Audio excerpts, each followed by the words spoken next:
Good morning dears.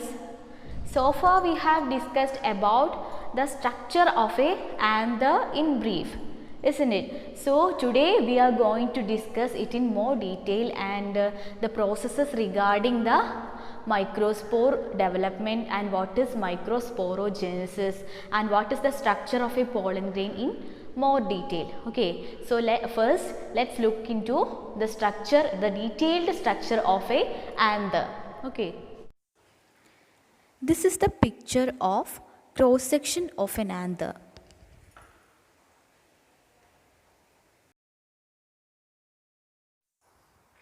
This picture is the transverse section of a mature anther and it contains 4 microsporangia. It is generally surrounded by 4 wall layers: the epidermis, endothecium, middle layers and tapetum. The outer 3 wall layers perform the function of protection and help in the dehiscence of anther to release the pollen. The innermost wall layer is the tapetum. It nourishes the developing pollen grains.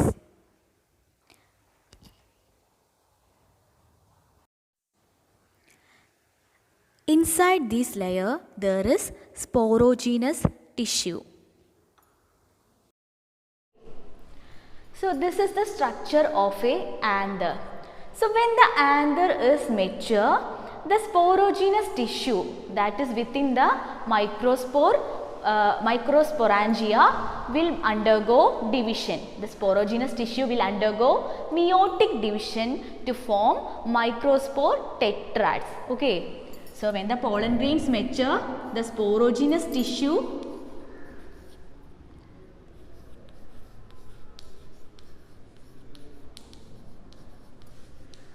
will undergo meiotic division.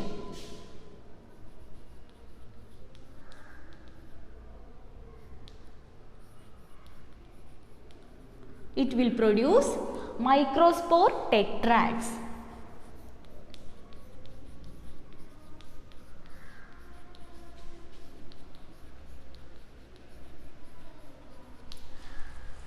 So each cell of sporogenous tissue will act as a microspore mother cell or pollen mother cell. So the cells of this sporogenous tissue will act as a microspore mother cell or we can say pollen mother cell.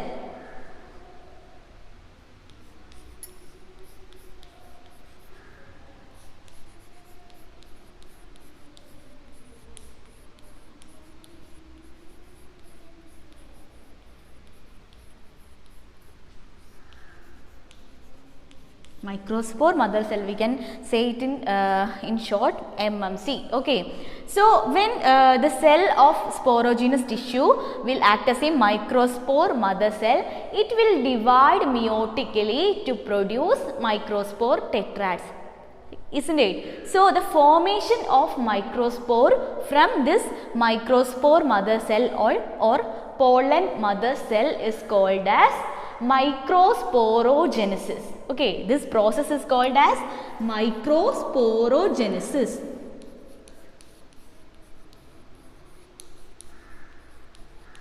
So this is the formation of microspores from the microspore mother cell through meiotic division. Okay. So through this thousands of microspores are produced and these microspores are seen in clusters. That's why it seemed to be a tetrad like structure. That's why it is called a microspore tetrads. So within the sporogenous tissue or the sporogenous cells, it will give rise to thousands of microspore. And when the anther dehisces, it will give rise to or it will releases thousands of microspore or microspore, we can say it pollen grains. So, through microsporogenesis, thousands of microspores or pollen grains are produced and it will dehisce and when the anther dehisces, it will released. Okay, this is about microsporogenesis. And now we are moving on to the next, that is pollen grain. What is the structure of a pollen grain? What are the peculiarities of this pollen grain? Okay. Let's have a look.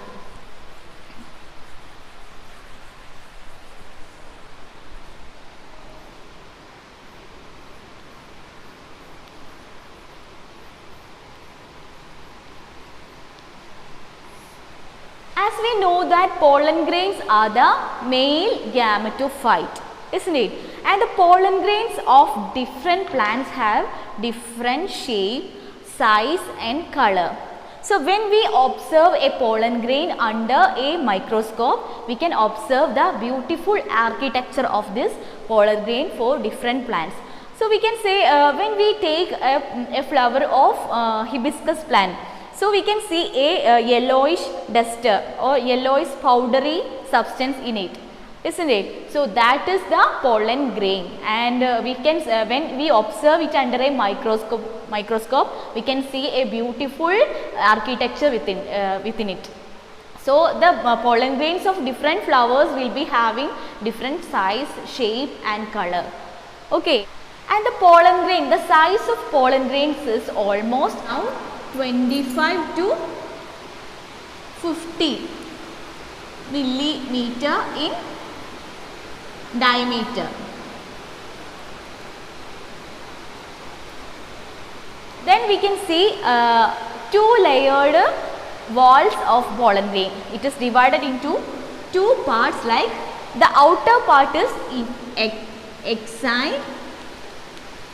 The outer part is exine and the inner layer is intine. These are the two layers of pollen grain, and now we are going to discuss about how the exine look like and what is the composition of this exine.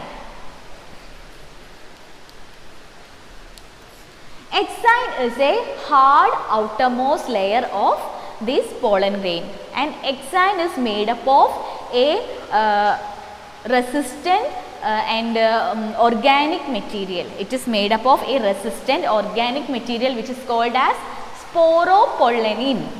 Sporopollenin.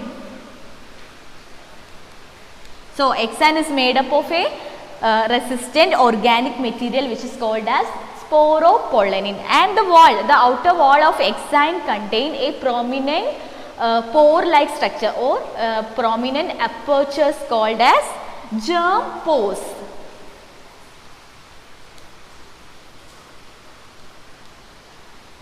And in this germ pores, the sporopollenin is absent. The sporopollenin is absent in germ pore region. Why?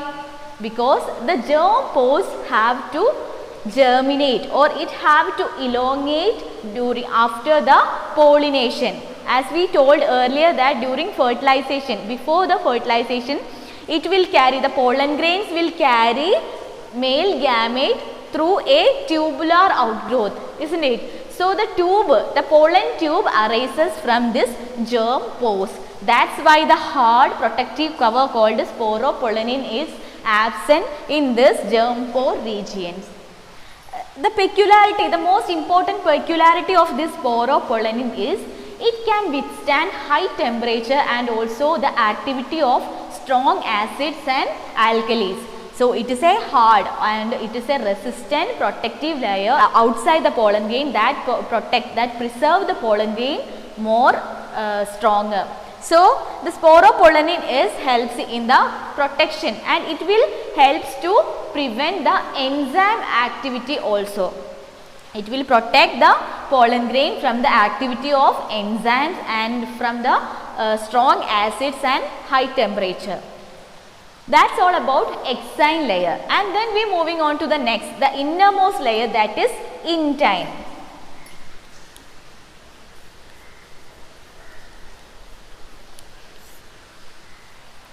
It is a thin innermost layer, okay, innermost layer of pollen grain, and it is a thin continuous layer which is made up of cellulose and pectin.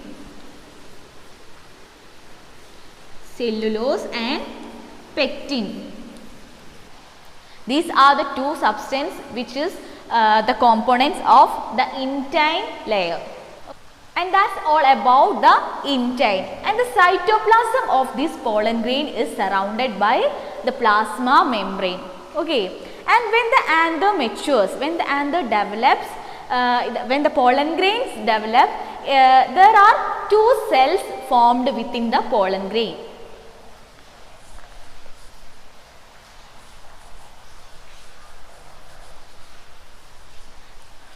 When the pollen grain mature, two cells are formed, that is generative cell and vegetative cell.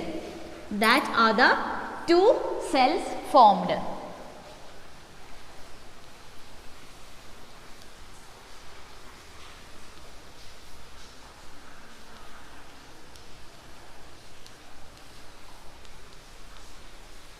And we can draw a rough figure of pollen grain like this.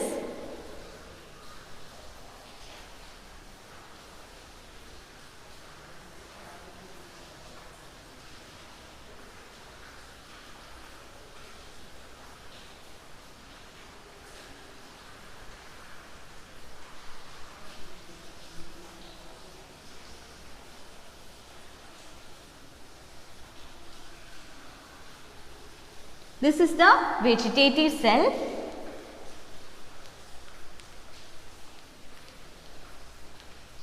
and this is generative cell.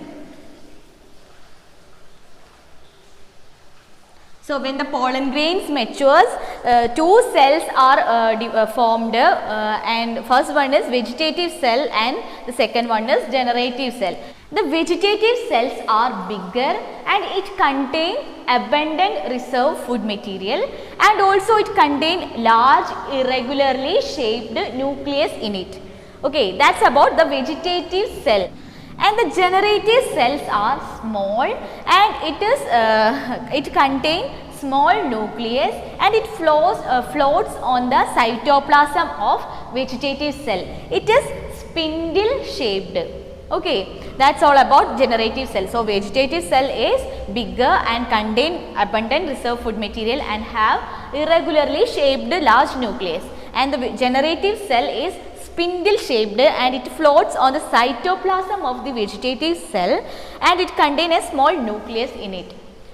In almost 60% of angiosperm flowers, the pollen grains are shed in this two-celled stage. Okay. And in rest of the flowers, the generative cell will undergo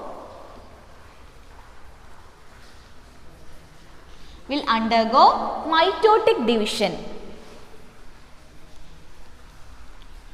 to form two gametes, two male gametes,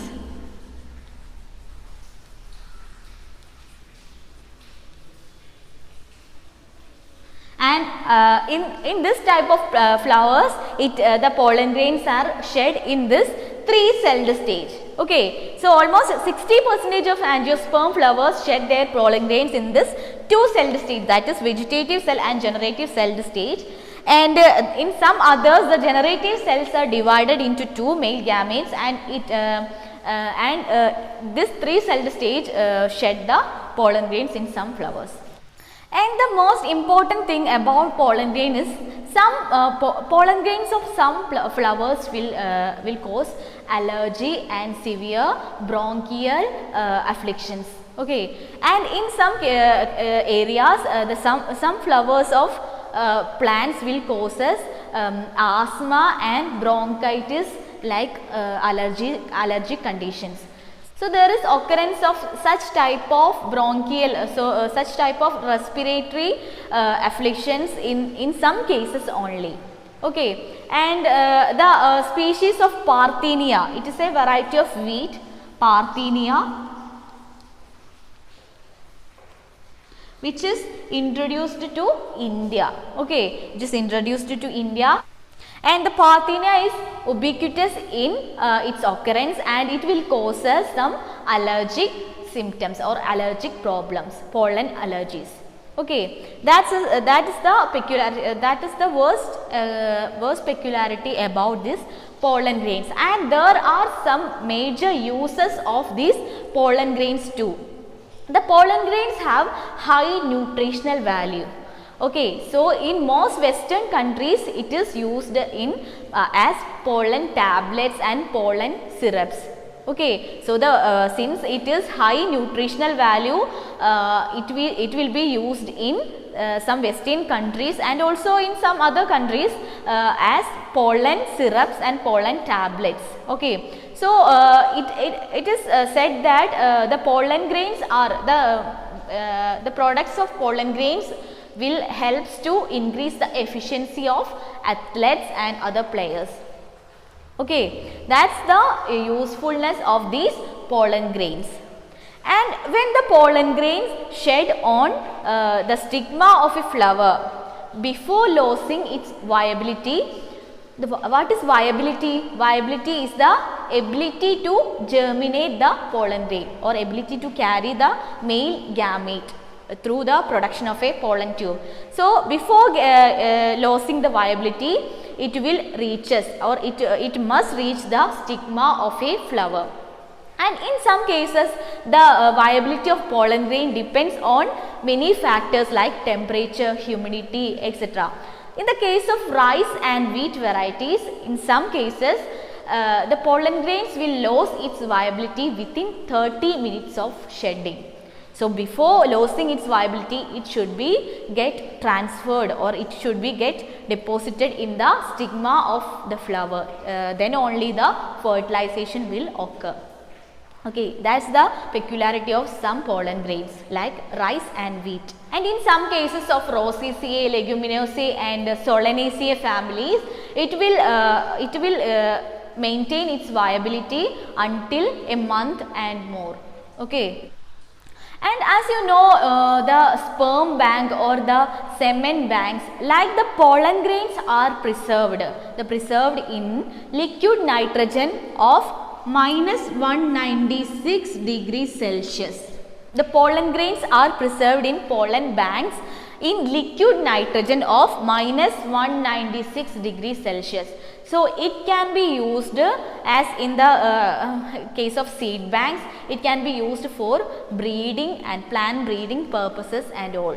So, the pollen grains of most important varieties can be stored in liquid nitrogen similar to the seed banks and germplasm banks and all. So, it can be used the plant breeding program and other plant related cultivation and all. Okay. So, that's all about pollen grains or microspore. Today we have discussed about what is microsporogenesis and what is how the structure of a pollen grain look like, and importance of exine and intine, what are the things made up of these two layers, and about the pollen grain maturation, two-celled stage, generative cell and vegetative cell, and also in some other cases there is three-celled stage for the shedding of pollen grains, and about some pollen allergies, and also the uses of pollen grain and the liability of pollen grains. And for the rest we are going to study about female gametophyte, that is pistil. So, that we have to discuss in our next class. Okay, thank you.